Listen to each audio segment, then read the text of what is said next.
Then we'll go from there. 2, 1, we're live now. Okay. Pick up what we were talking about. This is jer-dog with Lynn, Bennett, the Bar Comic, thebarcomic.com. We just got done doing a show at the St Croix Casino in Danbury, Wisconsin. I'm like 4 or 5 blue moons in. We may or may not have partaken in a certain illegal substance, allegedly. And we're just ranting and raving about the state of comedy. So if you like bar topics, I'm talking about alcoholism, I'm talking about partyism, if that's even a word. That's a good ism. Comedy, it's all things comedy, it's all things bars, blah, blah, blah, thebarcomic.com. You know what's up. You're probably watching this on YouTube or my blog. Anywhere else, go to thebarcomic.com, go to youtube.com/thebarcomic, and there's all kinds of crazy videos. I try to show you all the random wild shit that happens when you do 100 nights a year live stand-up comedy at nightclubs, taverns, and neighborhood bars. And we're here in the lodge. No Wi-Fi, so there's no Facebook engagement, which I usually like to do because then people can possibly chime in with their thoughts.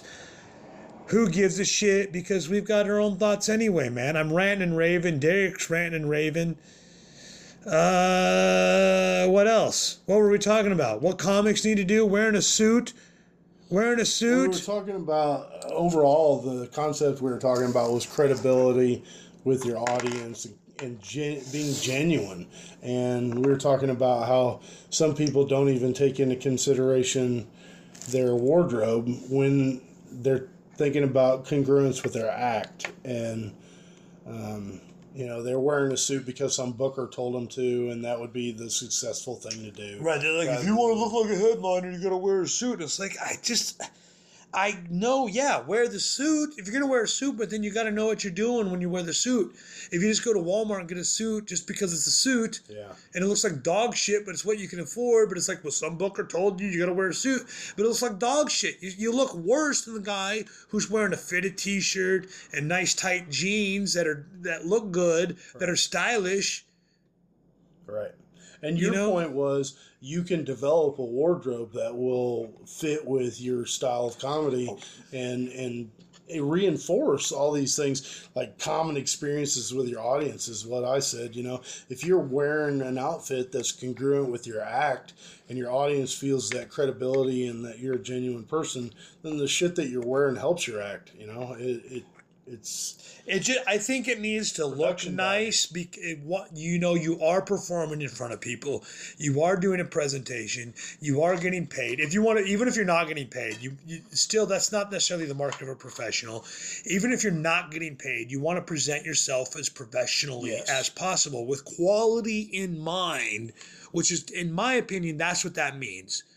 It has very little to do with being paid. It has very little to do with what's the level of quality, commitment, and work ethic I put towards this. Yep. And so if you think about your dress when you're on stage, what you're wearing, as long as you put decent thought into it and didn't just roll in what you're wearing that day, some bullshit sweatshirt and stained up jeans and unlaced shoes because that's what you roll around in because you're a scrub that just happens to do comedy because it's an easy way to get cheap free beer or meet girls or whatever or it's a good way to get validation and attention because you were beat up in high school. Like whatever the fucking reason is, you want to be professional and you want to graduate to that next level or whatever.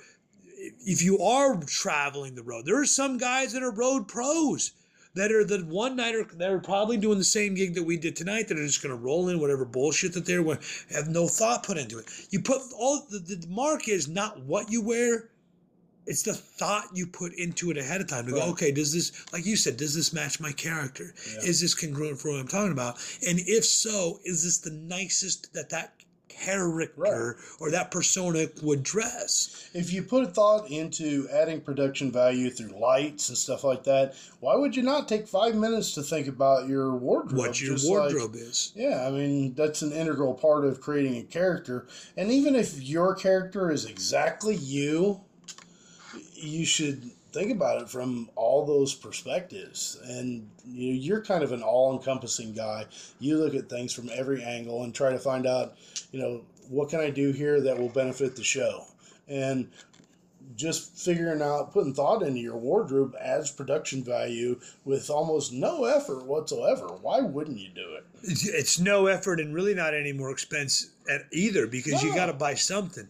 And it's not hard. I think the thing is, get some style tips. Maybe they're out there. Just look up on YouTube. Get some style tips. It's not that hard. You don't have to be like some crazy fashion connoisseur. You don't have to like really get into it and be in this, real like a style geek. Right. You don't have to be super. You just get some basic style tips based on who you are, what you do, what you talk about, where you are in life. The way I dress now as a domesticated father of 2 is completely different than, well, actually it's not really that much different, but it's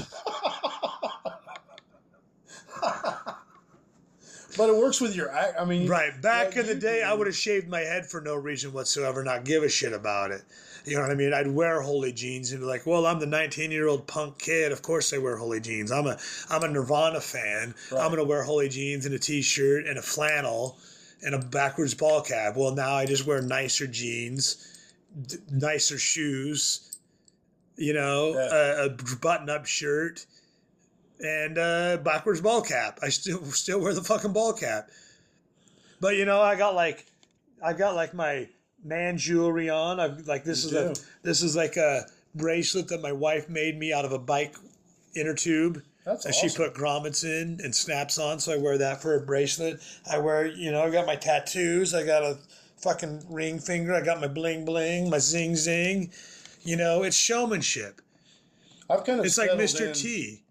Oh yeah, Mr. T's a good example. Perfect example. Like he didn't wear a suit, but he had his look. He had his style. And when you looked at Mr. T, you didn't think punk. You thought successful punk. Yeah. He's a punk. He's a badass, but he's obviously made some money at it because he's got $1 zillion worth of gold chains around his neck. Yep.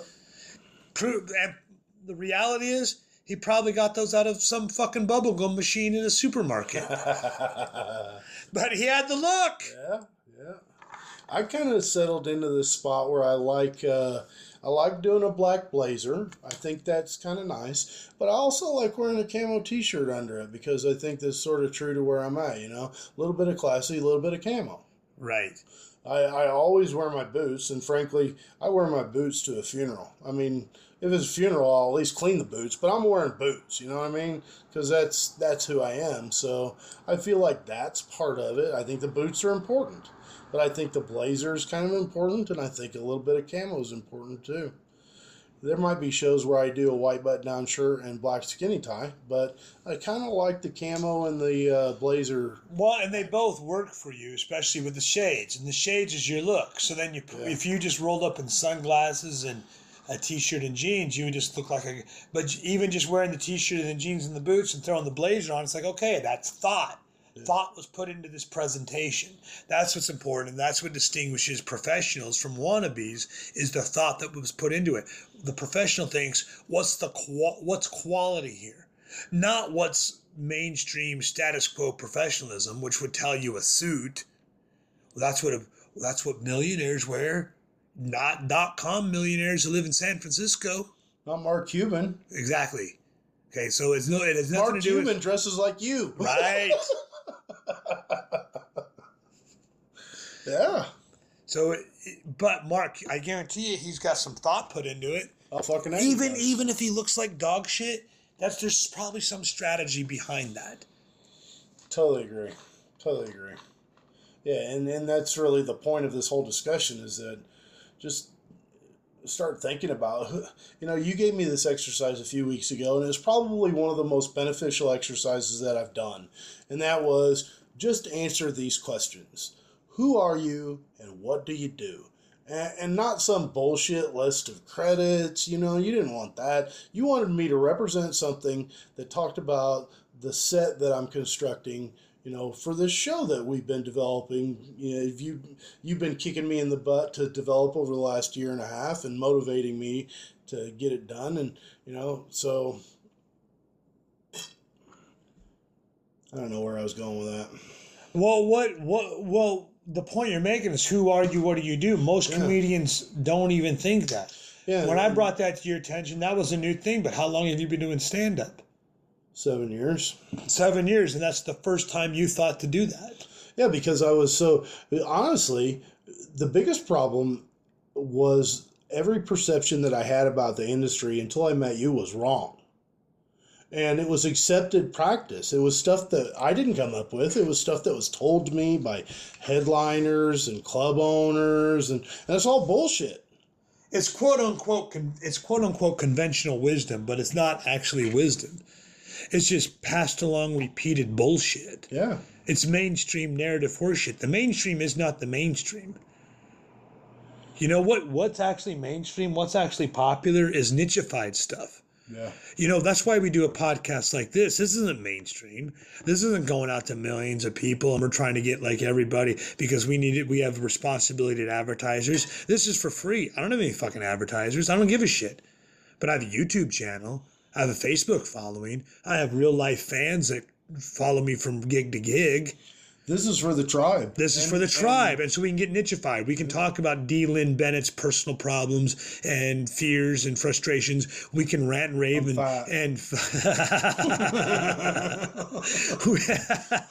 I could lose a few pounds. You know? Yeah.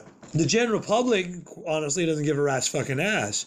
But there are certain people that know us, like us, trust us, want to learn about this stuff. Yep. Comedians, people who are into... I mentioned earlier, this is all things comedy. It's all things bar entertainment. We can get as deep as we want with those subjects, but you're not going to be able to find that channel on cable network cable TV. The closest thing is like maybe that bar rescue show, but that's a reality show where it's all these quick clips and it's a little bit of reality, but it's not reality like this where we're going to discuss things unfiltered, unedited, and uncensored. You're sort of a comedy rescue is what you are, really.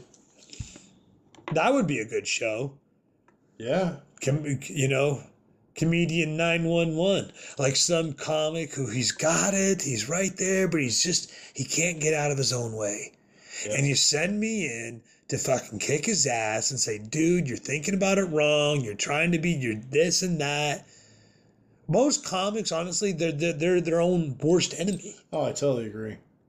I feel like that's been one of my biggest problems ever since I started. But then again, you know, for the last year and a half, I've had the benefit of you, which most people aren't getting that kind of access. But the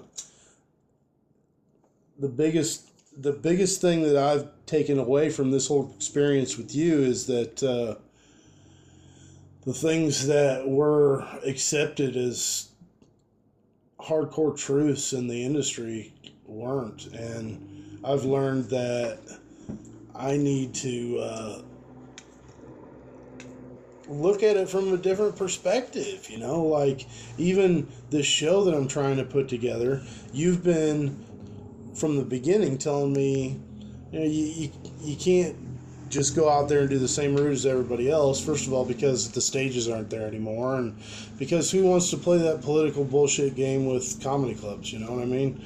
But you've motivated me to develop a product that will be a tribe-worthy product. You know? That's the idea. There's a balance. When you're in your come-up years, you've got to do a lot of stuff that just does not apply to a guy like me. But it's stuff that I did in my come-up years. Yeah. Okay, so I'm not suggesting anything that I haven't already done. Hold on on that. Yeah. This guy. And so what you're talking about is completely because you're in the middle. You're in your come-up years, but you're not a fresh off the fucking turnip truck rube. Turnip. I can't even fucking talk.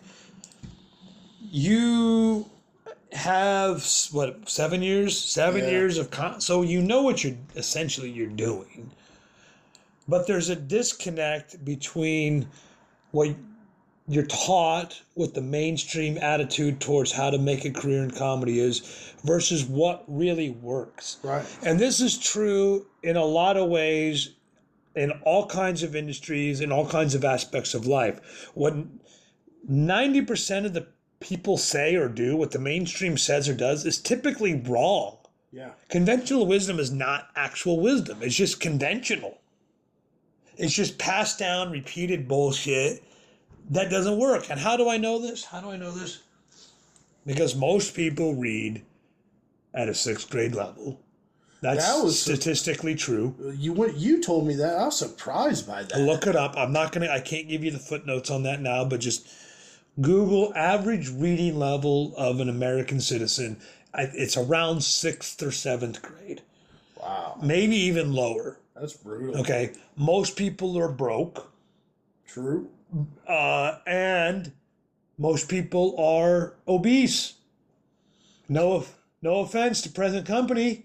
That's my demographic. That's my tribe. Right. So your average American is fat, broke, and illiterate. Right? Yeah. So that's why I hope to have a successful career. Doesn't matter what industry you're in. Doesn't matter whether you're a comedian. Doesn't matter whether doesn't matter what you are. You probably fall into some category where you have a success barrier. I do too. I'm not saying I don't. I don't have this shit fucking figured out. But what did I tell you earlier? Bring on a mentee to teach, because the teacher learns more than the student. By me having someone like you along on board that has the energy and the desire and the enthusiasm to learn, it puts me in a position where it's like, oh, fuck, I better bring this guy along, because if I don't, he's going to fuck up. He's on my show. That's going to make my show worse. I have a vested interest in teaching you. In order to do that, I said it earlier, the stuff that I'm coming up with isn't new. It's not original, what I'm thinking of. It's mostly reminders of what everybody already knows, and they just don't apply. Right. Or they haven't thought about it in terms of applying it to comedy. Right. But again, a big handicap to that and a big hurdle for that is all this conventional wisdom that's, and most guys... Like the wearing the suit thing. You got to wear a suit because the suit equals look nice, but I contend that just wearing the suit doesn't necessarily look nice. If it doesn't fit you properly, if you don't know what the current style is, then it still looks like dog shit. A guy like me rolling in with a t-shirt with a pre-thought of style and trendy fucking clothes looks better than a guy in a Walmart suit. I agree. I guess... Now, here's a question I've got for you. You told me one time that you don't do as well in the South. Why do you think that is? Because I would think that your act would be like non-geographic specific. Like I fucking kick ass in the South. The hard part for me in the South is convincing the decision makers that I kick ass. To hire you. Right. Okay, so when I first moved to Atlanta from Iowa, I was doing, this is in 2002, and I was doing variety bits, I was doing props, I was doing all kinds of weird stuff. I was doing a little semblance of the type of stand-up that I do now. That sounds like fun. But I was doing a lot of weird, I did this character called Jailhouse Jake. Oh yeah, I love Jail. You brought him back a couple of times. You actually did a Jailhouse Jake ventriloquism through your belly button one time, which I found amazing. It was like one of the best moments in comedy of my life. So I went down south, and initially the bookers or the venue managers or the club owners were like, no, whoa, what is that? No, you have to either be a blue-collar comic. Back then, they weren't even called blue collar because the blue collar comedy tour hadn't existed yet. It was like a cowboy comedian, or you were an urban comedian. Yeah. And so when I lived in Atlanta, the only two comics that got booked anywhere, even on one-nighters out in the middle of fucking nowhere, was either the urban comic or the blue collar country comic. Yeah. The redneck, the Rodney Carrington type. Yeah. And there's the Rodney Carrington. But there's also a zillion of the poor man's versions of the Rodney Carrington. Yeah. They wear the 10-gallon hat and the fucking Chuck Norris shirt and the belt buckle and the boots. Yeah. And they all do basically this top joke and deer. Yeah. Okay, so, or there's the BET type urban comics. Those are the only two that are essentially getting hired. I went in, I'm not either one of those. That's a big scene in the Atlanta area, too. And also all the one-nighters that are all through Georgia and Alabama and South Carolina and Tennessee and Florida. Sure. There's a wide range of work in that area. So when I did get the gig, when I was able to convince the decision maker to put me on the show, I was like Superman. because I was something they weren't used to see. I was a complete original. So the crowd was like, whoa, what is this? I wasn't the urban guy. I wasn't the redneck guy, which the booker said was the only because it was something new and different, the audience was immediately grabbed and intrigued. That's what you got. Right. But like in Iowa, doing that same stuff, I get like a good laugh, like around the Midwest, I would get decent reaction. But when I went to the South, I was like Superman. You know, like Superman doesn't have powers on Krypton. If he comes to Earth, he's got powers. Yeah. It was like me going to like the other planet and suddenly being blessed with these outrageous powers because everybody else in that area was doing like one of two styles, and I didn't fit into either one of those styles. But once I got in front of the audience, crushed, convincing the talent coordinator or the decision maker, the hirer, to hire me, that's why I've struggled in the South. Well, you weren't from the South. Right. I'll be honest. Well, they told my wife that when we moved there, they go, we don't hire Yankees. Yeah. It's still a thing, dude. It's still a thing until people are still fighting that war. Even all these years later, people are still fighting that war. It's crazy. But that's totally true. If you're a Yankee, you might not be getting treated as friendly as me. And I think that the South would be a great area for me to take this comedy and blues review, because there'd be so many people out there who wouldn't adversely think of hiring me. You know, even if I told them I have a house in Illinois, they're going to know that, oh, he's from Jackson County, Tennessee. I have credibility, you know. Sure. I have redneck white trash credentials already. Right. You probably could kick ass in the South, especially with the Blind Not Stupid comedy and blues review. I think I should. That sounds exactly like the type of thing that they would dig down there. Yeah. Yeah, totally. And there's like fucking Memphis is a huge blues. Blues is really popular all over the South, really. But Tennessee has a ton of blues stuff, especially on the western side around Memphis, because it's such a long history of blues music there. Beale Street, B.B. King, yep. You know. And St. Louis, and Chicago, and Kansas City, and New Orleans. This is,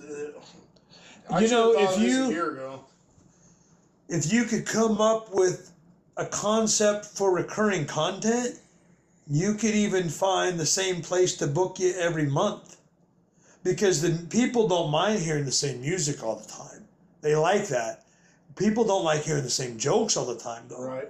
But if you could figure out a way to be funny but have recurring content, then you could just go, hey, you book me here the first Wednesday of every single month. You get one client, but you got 12 gigs.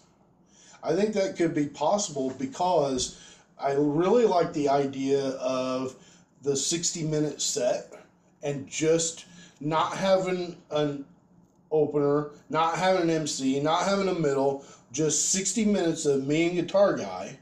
You know, I like that sort of a show format a lot. That 1 hour, one night thing, one night only. What I'm saying is, I could probably produce enough material over a period of time to have 4 or 5 different 60-minute sets. Because honestly, right now I'm finding it challenging to reduce my material to the set that I want to do. I want to stay true to that 1 hour, one night only thing that we talked about originally when I was putting together my 30-second pitch. Obviously, it's not one man, one night only anymore, but it remains one night only, one of a kind, 1 hour, comedy event. And I want to keep it 1 hour. But if I keep it at 1 hour, that gives me an opportunity to use a lot more material. Maybe 4 or 5 different sets. Not immediately, of course, but like I said, right now, I've got a fucking... If you did politics and current events, that's recurring content. Yeah. You could take a month. You could take a month and write your own version of a Jay Leno monologue, but it wouldn't have to follow network TV standards. You can make it as edgy and as dirty and as deep as you want it to be from your point of view, and take all the current events from that month that you could write material around, and considering you got the blues guy, that's going to cover spaces, and your regular material that you have, and crowd current events could be current recurring content. Now, how you package that, I don't know, because I'm just brainstorming this right now. But that's the kind of thing that I think that it takes in order to secure, say, what back in the day would be called a residency. Right.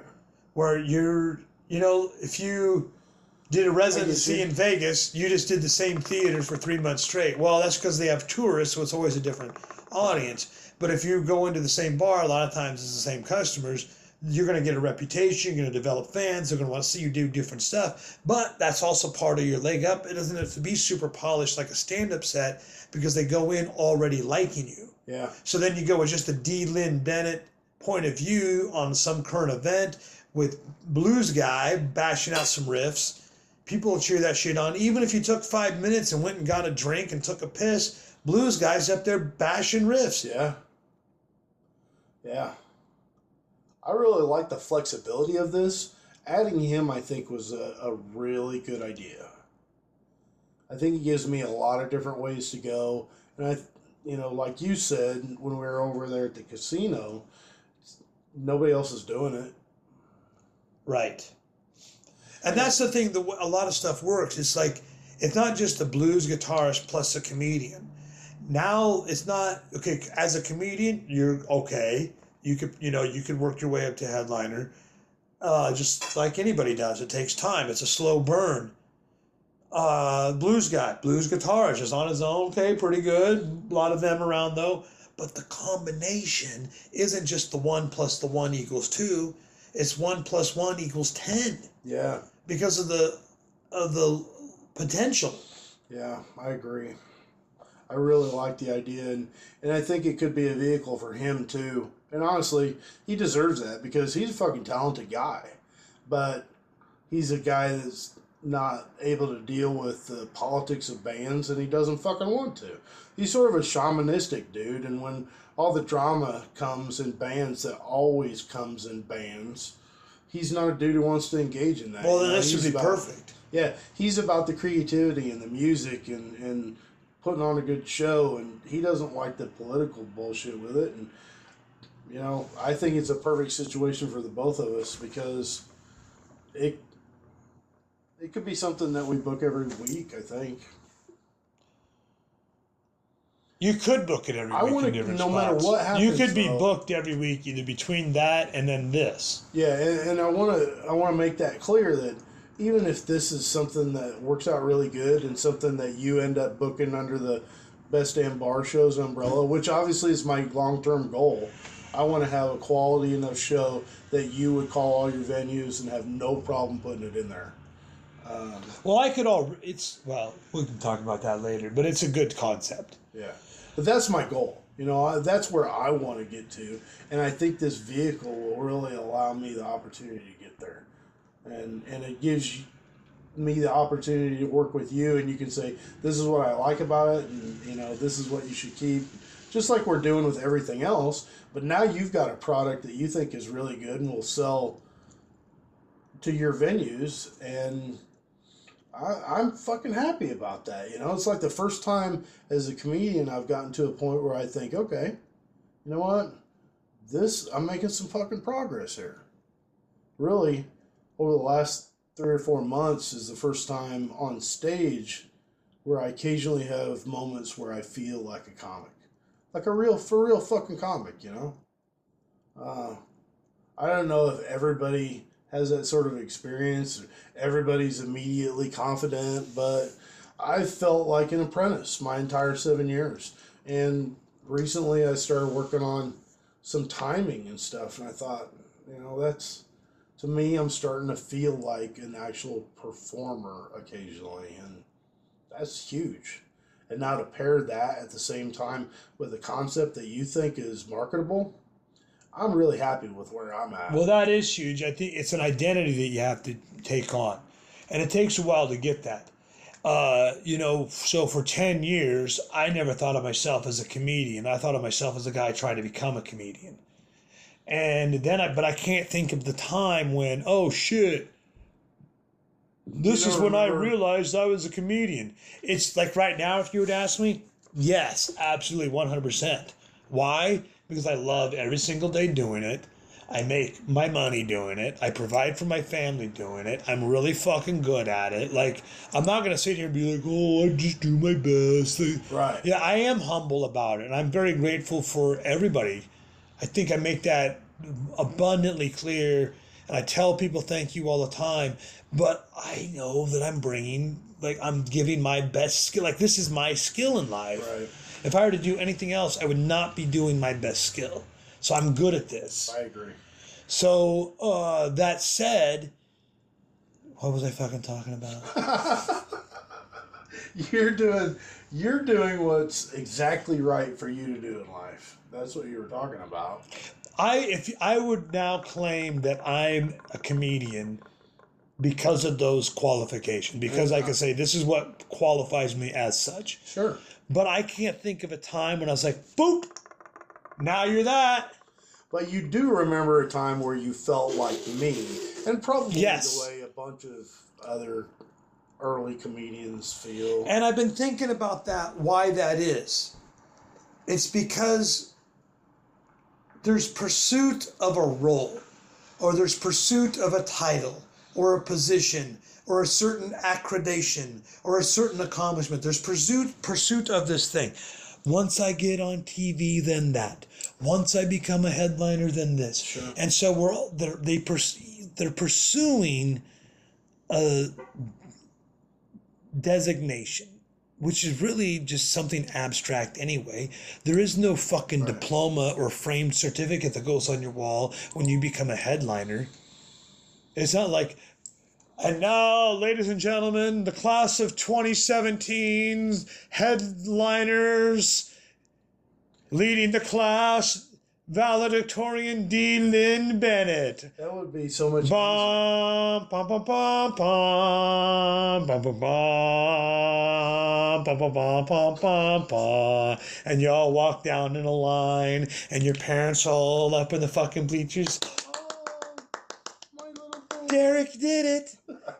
I knew he could. That would make it so much easier if there was a thing like that. It's not. I know. It's not. But at the same time, you have to figure out how to get beyond the status of, I don't feel like a professional, legitimate, paid performer. Right. Okay, so how do you do that? I've been thinking about this a lot lately. You don't chase the role or the designation. You chase being able to constantly stay in the flow state of creating what you've been cut out to create. Producing comedy, producing the promotion or the intriguing content or whatever it is that puts butts in seats. So when you get on stage, you have an audience to work with to then give them more of what you create that you're sharing from the heart. So instead of chasing, I'm going to be the headliner, chase just being able to be the guy that doesn't have to work the regular fucking job and be distracted by anything other than what puts him in the flow state of creating comedy. Right. So like what we're doing right now, we're not getting paid for this fucking podcast. It's going out there for free. I don't even give a fuck. This isn't about creating something to make money off of.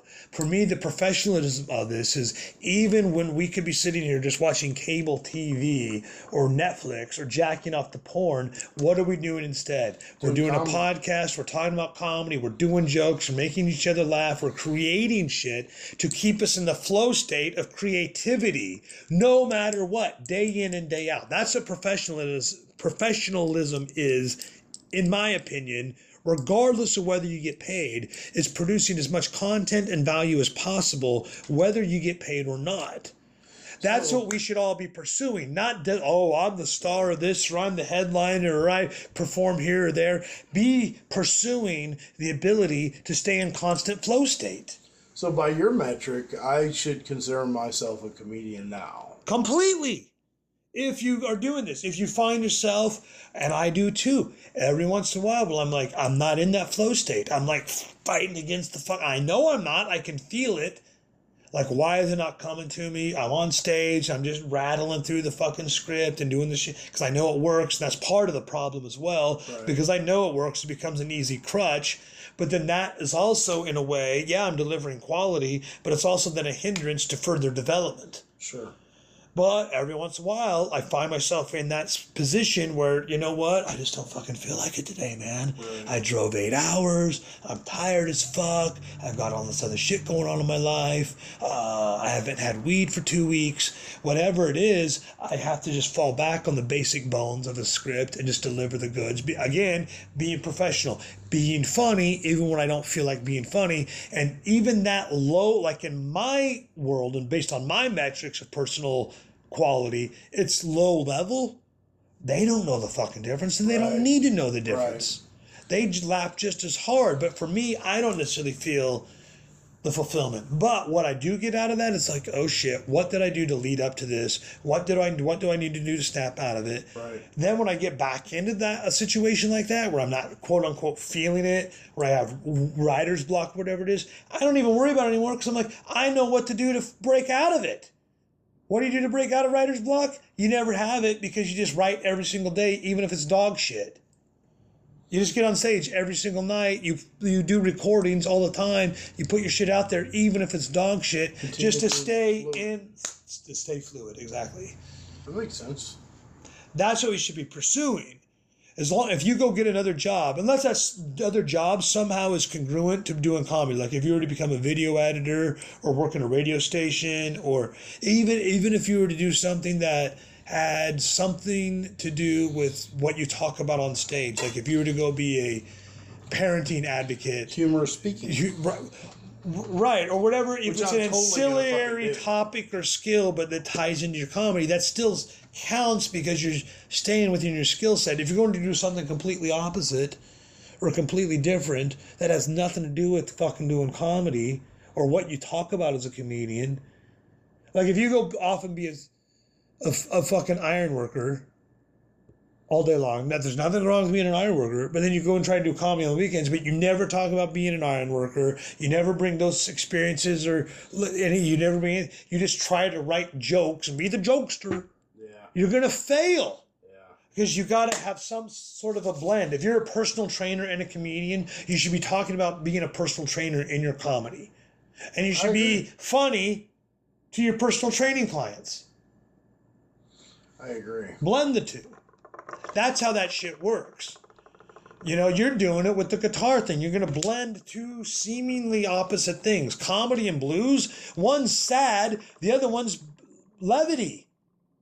Grief. You're going to put grief and levity together in one show, which ironically works really fucking well. It's like peanut butter and jelly. Counters. You were talking about counters last week. Right. Counters in comedy. You were trying to explain that to Nathan, our magician, and I thought that was particularly a brilliant part of the podcast. If anybody hasn't listened to podcast number 2, you should, because it's very gritty and very real.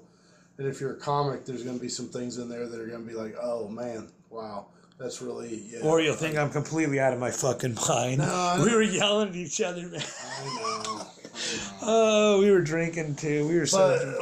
That's what was great about it, that it was so hardcore and gritty, and we all had strong opinions, and at the end of the day, I was yelling at Nathan because I fucking love that dude, and because I appreciate the talent that he's got and the potential that he's got, and I'm such a huge fan, and I don't want him to just be a bit player, you know? I don't want him to be a Darryl Strawberry who could have hit 500 home runs but fucked himself up because he was self-destructive, you know? I want Nathan to be the guy in the fucking Hall of Fame at the end of his career, and he could be. He could be. Well, you could be, but you're also on your way to doing that because, you know, like the Evel Knievel thing that we talked about. You fucking do that. You line up the motorcycle, you say, add on another bus, I'm feeling good today, you know, and then you make the jump. Yeah, see, again, I appreciate what you're saying, but that kind of is distracting from my end goal, which is just pursuit of the flow state. By saying I could be this or I could be that, like, I really like your Evel Knievel analogy because I can use that analogy in the moment. I don't have to pursue a designation of, I finally made it. I'm the Evel Knievel of comedy. I can do that on a show-by-show basis. Right. And so I know it when I'm doing it, but it doesn't have to be a thing where like, I finally made it, and now what? It's every night. It's either I was the Evel Knievel of comedy tonight, or I wasn't.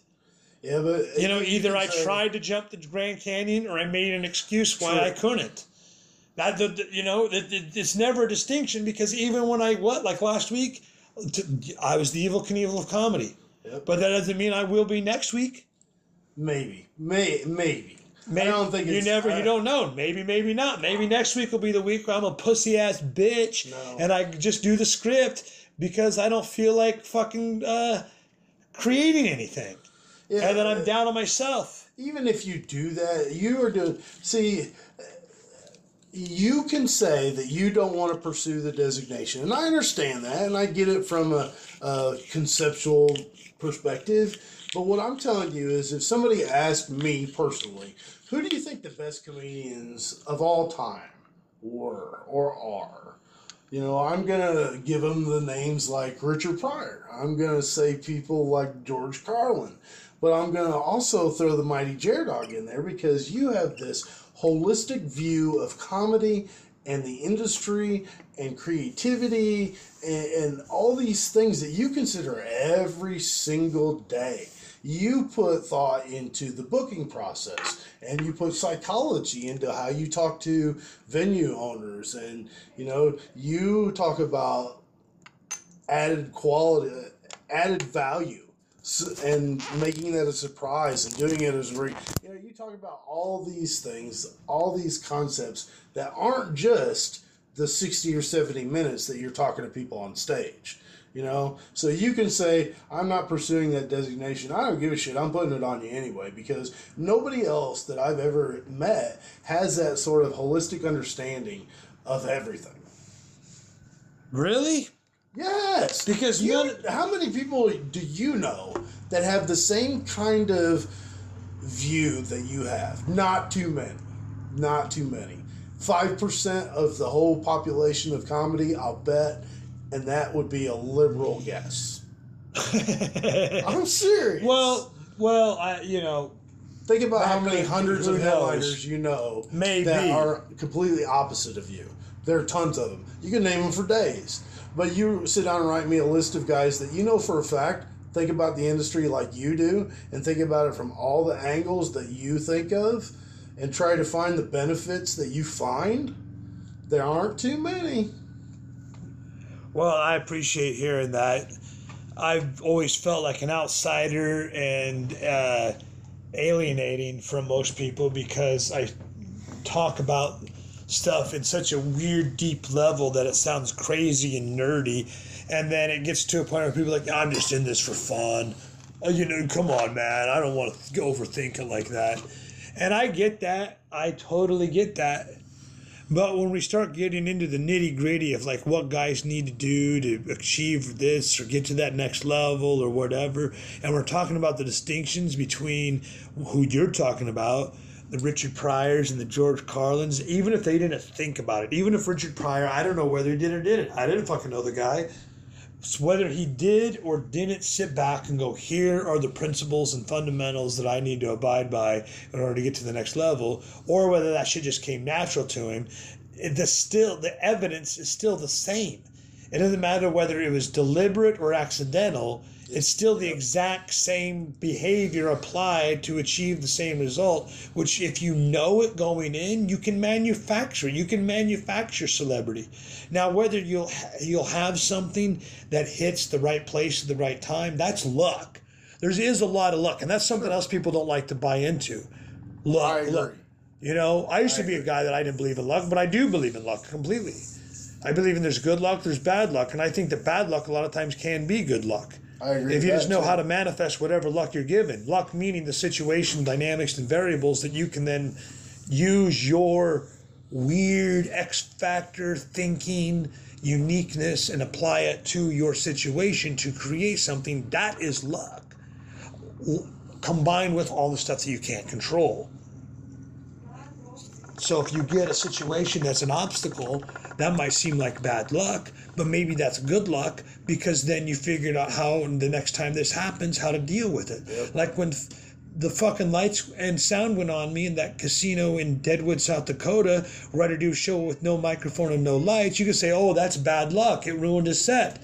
But the thing is that had happened 10 fucking times previously that was never on videotape.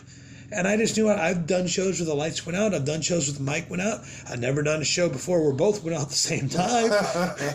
But because I'd done them both previously before, those quote-unquote bad luck situations were actually good luck, because it gave me the experience, it gave me the reference point to later on when it happened in a casino, in a high-paying gig in front of 400 people. I didn't just fucking bail because, oh, there's no lights and microphone. I went ahead and did another 45 minutes, and they paraded me out on the Cleopatra throne on their fucking shoulders. Oh, yeah. So that was all those bad luck situations were actually good luck. Yep. So you got to have the luck. There's luck. There's skill. You can manufacture celebrity. You can develop your own skill. If you pursue the flow state and you pursue just constantly trying to improve yourself 0.0001% every day, that adds up to the aggregate of being a kick-ass comedian. If you can improve yourself 1% every day, in 3 months, you're twice as good. Yep.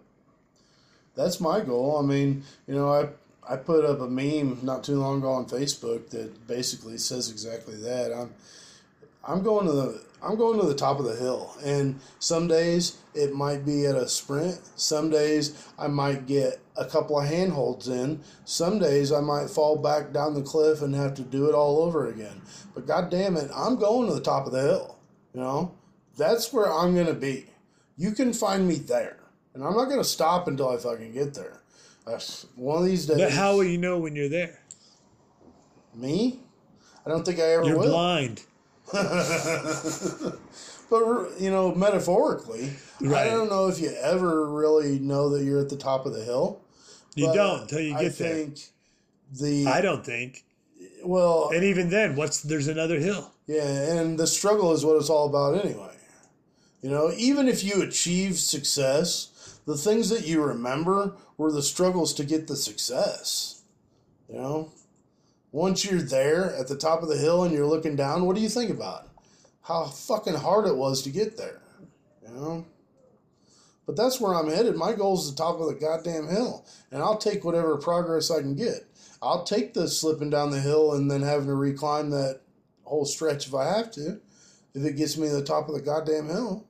I don't know. That's my goal. Little incremental increases in my performance, in the non-tangible things like the business stuff that you talked to me about today. To me, every single time I put one of those in the book, it makes me a little bit better and a little bit closer to the top of the hill. Well, that's the whole idea, is every show should be that. Every show should be a mission. Every show should be a measurable improvement on before. Not just the show. Not just, let me just go out there and do it and hope that something happens because I randomly performed again. Yeah. I don't know if people think about it like that. I don't know if they have that goal of steady improvement. I think people just expect that they'll get the steady improvement by doing it over and over again without really making that a conscious objective. Well, and I even think that they're not even looking for the steady improvement. I think they're doing it over and over and over again is the equivalent of playing a shitload of scratch-off lottery tickets where they're hoping that just one of these performances is going to lead to the discovery that's going to take them to the big time. Yeah. I'll get my big break. Well, that's just like buying a shitload of scratch-off lottery tickets and hoping one of them is the jackpot. Yep. So instead of performing where it's under a controlled situation where you can go, tonight, no matter what happens, as long as I do this particular bit, or as long as I have silly fucking missions for myself. Like tonight, I was like, I want to do as much of the show as possible without touching the microphone, just leave it in the mic stand. Usually I don't. Usually I walking around the microphone. That's true. Now, why? It doesn't mean a jack shit. Who gives a fuck? But that was just to me. To me tonight, that was my mission. How much of the show can I do with just leaving the microphone and the mic stand? And what does that do? By having that in there without any kind of more thought other than that, when I'm actually on stage, in my mind going, no matter what, I don't take this mic out of the mic stand. It forces me then to find new gestures, find new ways of delivery, slowing things down, thinking more about certain bits. It finds undiscovered pathways and new creativity that had I just that one little tiny bullshit superficial thing that is a difference then sparks all of that stuff that has exponential effect and return on the investment of the deliberate action of doing a mission, a stupid little mission of That's interesting. You know, but if I did it normally grab it, boom, slam down the mic stand and rant and rave in the microphone holding it, I would have just fallen back into a normal pattern. So when I was talking earlier about like I hate falling into this thing where I just have to do the script. Sure. One easy way to never do that, well, I don't want to say never, but to help prevent it is by just thinking of some different thing you're going to do. A different fucking thing to drink. Even different clothes to wear. This is some Crash Davis shit. You want to fucking break your pattern of monotone, or if you get stuck in a scripted thing, or if you find yourself in a creative block or improvisationally stumped or stifled, wear women's underwear under your fucking pants when you go on stage that night. Trust me, you'll be so far out of your head that it's going to come to you. That's awesome. Just like Tim Robbins had to wear in Bull Durham in order to fucking throw the strike, he had to wear the garter belt under his baseball uniform. I'll fucking put on a pair of pink, think outside the box girl boy shorts underneath my jeans if I feel like I have to break my fucking stifled behavior attitude because I need to get to a creative spot. I'll wear a fucking pair of thong panties if I have to. Frankly, I'm surprised that you haven't taken a promotional picture of yourself in those panties yet anyway. You totally should. Just panties and the hat backwards. Yeah, I'd like to actually sell some.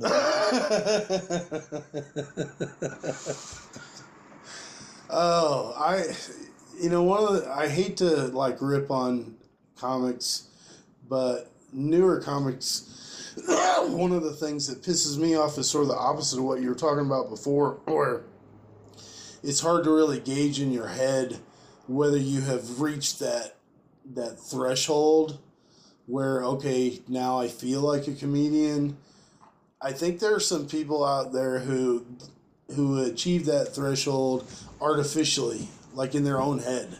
You know, they are convinced that they are that thing long before they are that thing. And that's one of Dobie's big gripes. People 15 minutes and then all of a sudden they want to be a headliner. And I had that personal experience this past week where a guy sort of reached out to me, and I was talking to him about some shows that I was planning on doing. And he sort of had a difference of opinion on where he was at in his comedy career from where I thought he was at in his comedy career. And he told me, dude, you need to check my resume. I'm not a local act. But he says that with a straight face at the same time that he knows he only has 15 minutes of material. And he hasn't written a new joke in probably the 5 years that I've known him. And it's been the same 15 minutes all along. Yeah. And his whole comic persona is basically a facade on Facebook that he's created with people who've never been to a performance. Right. And just assume that he is what he says he is. So I think there's some people that grasp that threshold or that designation long before they ever fucking deserve it. You know, I'm sitting here struggling to make myself believe that I'm a comedian 7 years deep with all the developmental help that I get from you even. I'm having a hard time convincing myself. But then there are these guys out there. They got 15 minutes and no fucking hope and no talent behind it. And they are flat out convinced that they are comedians. What the fuck? Well, yeah, you know.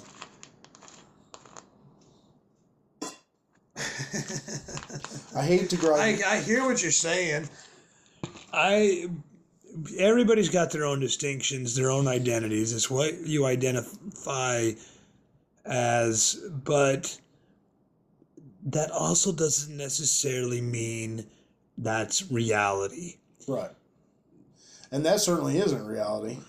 And it pisses me off because, like, I came up through a system of a hierarchy of honor and chivalry, and I did jiu-jitsu, and when you do jiu-jitsu, you know exactly where you stand because it's on your belt. You know who can kick your ass, you know who's got more knowledge than you because it's on your belt. You line up by position in the class based on what's on your belt. You know, everybody fucking knows. And then there are these comics out there who are, you know, I consider myself like a blue belt in comedy probably, halfway up to a black belt. I'm working my way there. And then you got a motherfucker that's got a white belt around his waist trying to explain to you that he's been a black belt for 20 years. Well, but see, it's only in comedy where that goes on because, like, if you're a singer, if let's say you're a singer and that but you never get paid for it, you never go beyond you can do it. You are technically proficient, but there's just not that X factor that's going to make you a star. You're probably really good in your church choir. You go down to the karaoke bar and kick ass.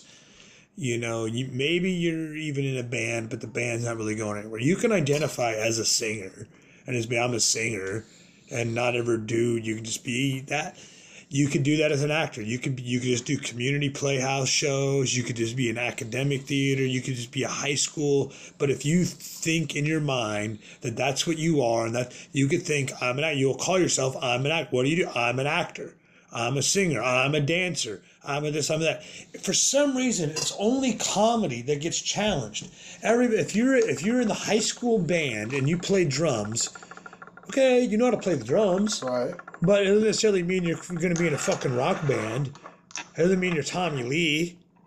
True. You know what I mean? Right. Like, you could technically and proficiently belt it out the way you're taught academically, but anybody could do that if they just learned it and practiced it. It takes Tommy Lee to be Tommy Lee, to add the nuances and the artistic, sure, which comes from the 10,000 hours of practice. Comedy is the only thing, but you could still, even in high school, if you're not Tommy Lee, you can still say, I'm a drummer. Right. Even though you have none of your own style applied to it or anything along. It's only in comedy where you have to be Tommy Lee level, where other people will accept you when you say, I'm a comedian. Otherwise, they challenge you. Yeah. So that's part of it too. It's non-comedians or even other comedians' expectations of you as soon as you say, I'm a comedian. Right, but the only reason I can do that is because I have a fucking body of work out there. Right. Where if I could say, you can say, oh, you're a comedian. Yeah, I don't have to say shit. I just have to say Google jer-dog. It all comes up. Make your own fucking judgment call. Sure. I don't give a shit, but I'm not going to convince the hotel clerk that I'm funny by telling her a joke just so she can give me the room key. Sure. But there are some guys that they don't have the body of work, and they go, I'm a comedian. Oh, really? Really? Then, be funny. Like, people will challenge you on that. But if you go, I'm a dancer, then I'll go do a move. Yeah, I can see your point, but as a comedian, as somebody who respects it, and as somebody who considers themselves still a student and an apprentice, and I probably will for a long time, it offends me when somebody claims a level of expertise that they don't have. It's kind of like these people walking around in military uniforms with the stolen valor stuff. That pisses off military veterans because they've been there, done that. They earned that uniform, and they had people die in that uniform. So when somebody fakes it, it pisses them the fuck off. And I'm not talking about people who are actually working on their shit. I'm talking about people that do open mics for 15 years and have all their people that have never seen them perform convinced that they're a comedian as a profession. Now, That what if they said, offends me. what if someone goes,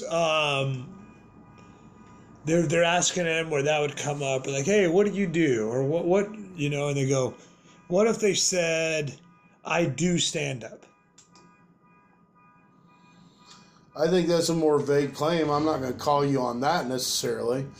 Because that's that not, really that's doesn't true. define it. Yeah, and that is true. It doesn't define what level of stand-up. And if you say, I do some open mics, I occasionally do a showcase, that's fucking real shit. That's true. And I can figure out, okay, I know where they're at, and I know that they're trying to get better. But if you tell me that you're a touring comedian, and I know for a fucking fact, right? But your tour is that you just do all the open mics that you can possibly drive to. Yeah, that's not really a tour. I mean, I guess technically you are touring. You are a tourist. You're going to towns you don't live in. I suppose. I mean, if you want to Bill Clinton this motherfucker and try to get, some kind of language in there that's not going to get you impeached, okay. But frankly, I don't have a problem calling some of these guys out. I feel like sort of the Amazing Randy. Fake it till you make it. But some guys just continue to fake it and fake it and fake it and fake it. I was talking to a dude the other night. Kirby, man, Kirby's a really good comic, and he's like, what pisses me off about open micers is that some of them hang on way too long. And he said middle guys are like that, and even some headliners are like that. And guys that are like that hang on way too long, they don't care about the craft, they don't respect it, they shouldn't be here because they're slapping the food out of your mouth and mine. I was like, you know what, that's pretty hardcore way to describe it, but he's right. There's people taking up time at open mics that need to be staying home. And that time could be utilized by people who are actually wanting to get better and develop. And you, as well as I know, open mics happen every day where half the lineup shouldn't even be there.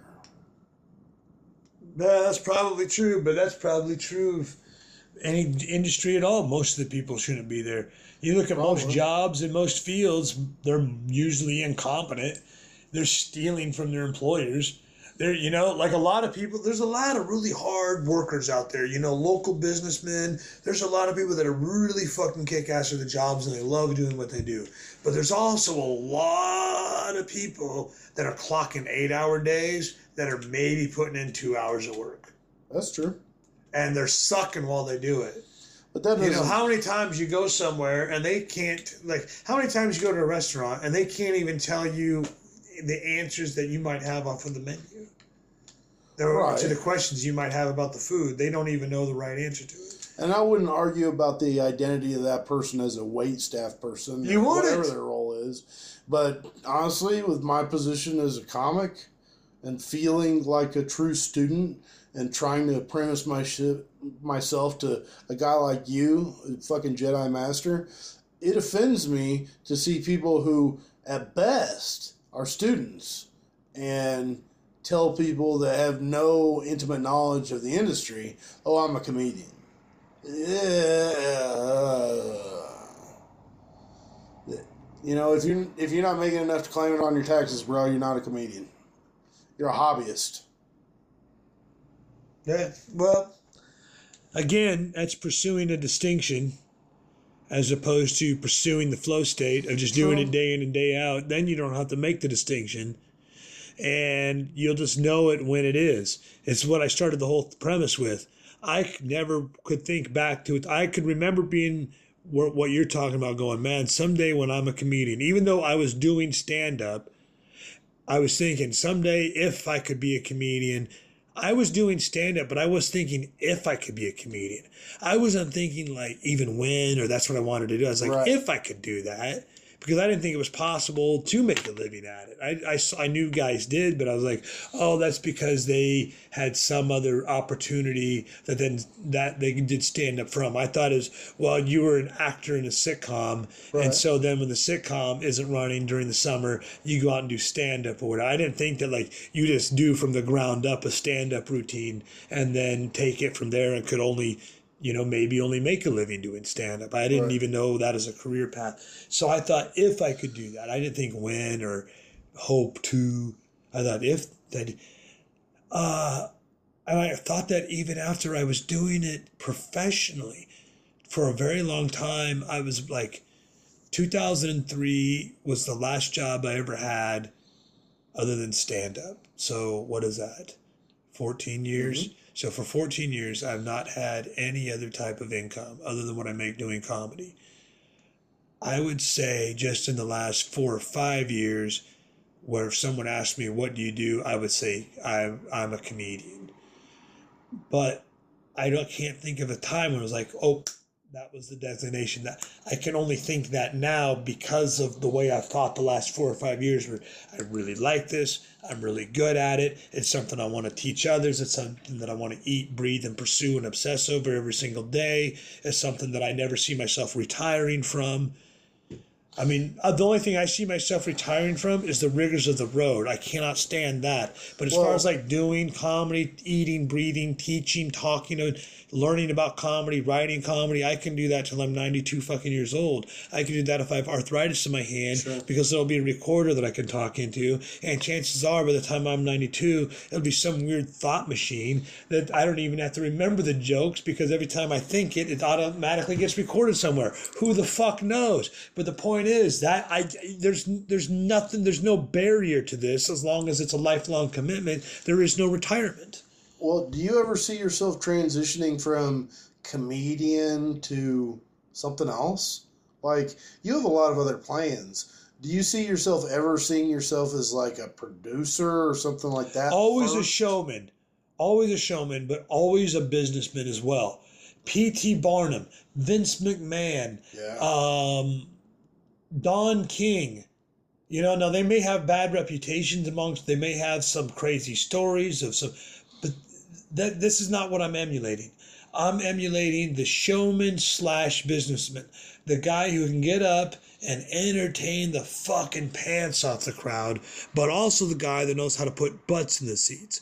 And quite frankly, whether they want to admit it or not, whether it was contrived or not, or learned, or just natural, anybody that you can think of that's a success in show business is that. Like, look at Seinfeld. Seinfeld doesn't go around going, I'm a businessman.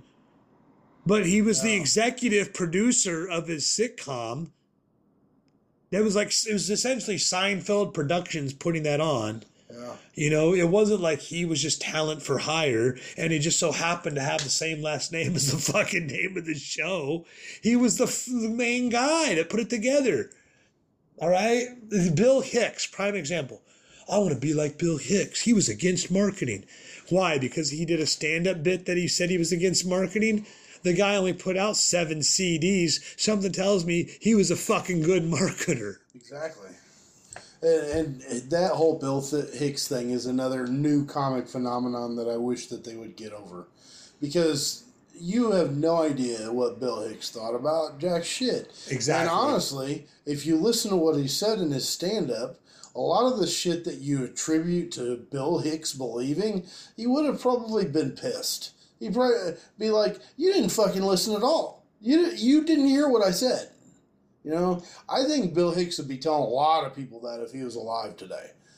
You motherfuckers didn't listen to me. You know what I mean? I see Jesus saying that. If he comes back, he'd be like... Yeah, no, it's like, y'all missed the point. Yeah, you didn't get it. Guys, whoa. Yeah. I said what? Yeah. You know? And that's I think Bill Hicks sort of the same way. A lot of these younger guys, you know, use Bill Hicks and his comedy as... Bill Hicks said this, Bill Hicks said that. Like, that was a joke in his act. What the fuck?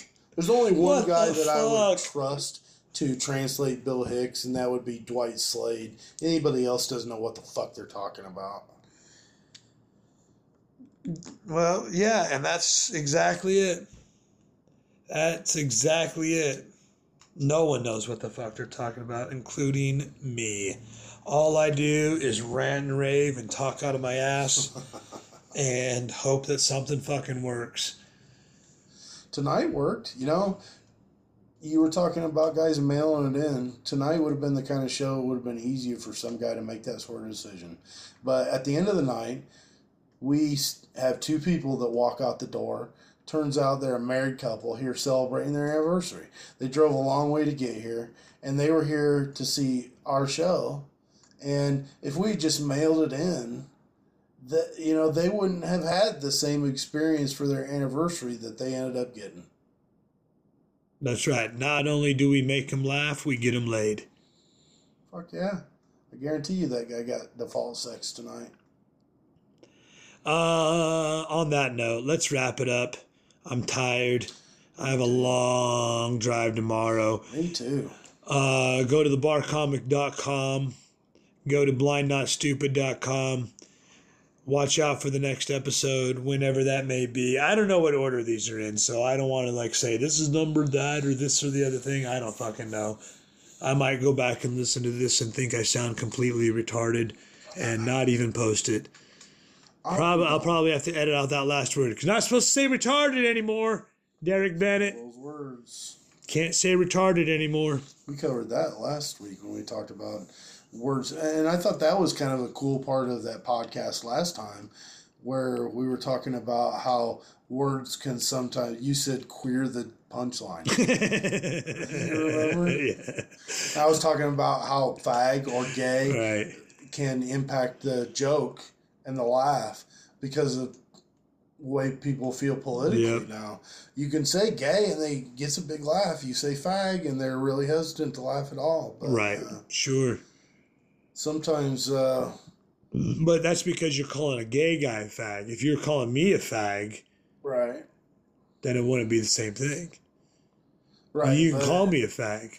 Even this is what politics. It's not even when I was in junior high basketball camp in like 8th grade, in Iowa City. It was like maybe my second day in, and you know all you do is play basketball all day. You wake up at 8 o'clock in the morning, you go eat breakfast, you play basketball. There's some kids that are up at 6 in the morning playing basketball before they eat breakfast.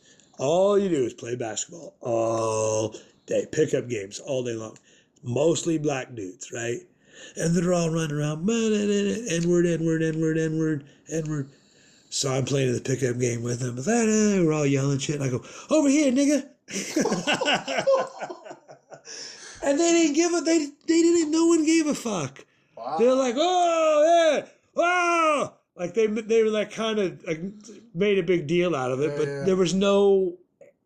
Nobody wanted to kill you. Right. There was no because they were like, they understood that it was just in the moment innocence.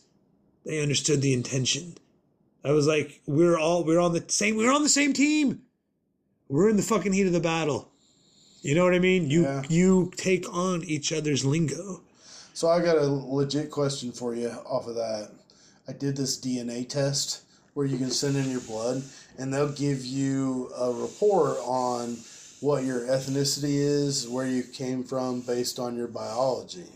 Yeah. So I end up having like 5 different major results. European Caucasian, Middle Eastern Arabic, Native American, Pacific Islander, and Sub-Saharan African. So I feel like I have enough black in me to like pretend I'm 50 Cent in the shower. When I'm all glistening wet, you know? But so since I've got 5 different major tribes represented in that group, can I call white people crackers now? I think you can call everybody everything. Yeah, cool. I'm legit. You know, I think you were also born in a gangbang. Something was going on. They were spreading it around. All right, we got to wrap it up. We've been going on for an hour and 15 minutes almost. Awesome. Yeah, good talk. Go to blindnotstupid.com. Go to thebarcomic.com. Go to dirtyjokesandmagicshow.com. Go wherever you want. I don't give a fuck. Just go to a comedy show. Support live comedy. Laugh. A minute of laughter equals 24 hours worth of immunity. I gave the people here tonight about 3 months worth of immunity. So, everybody, thanks for listening. We'll see you next time.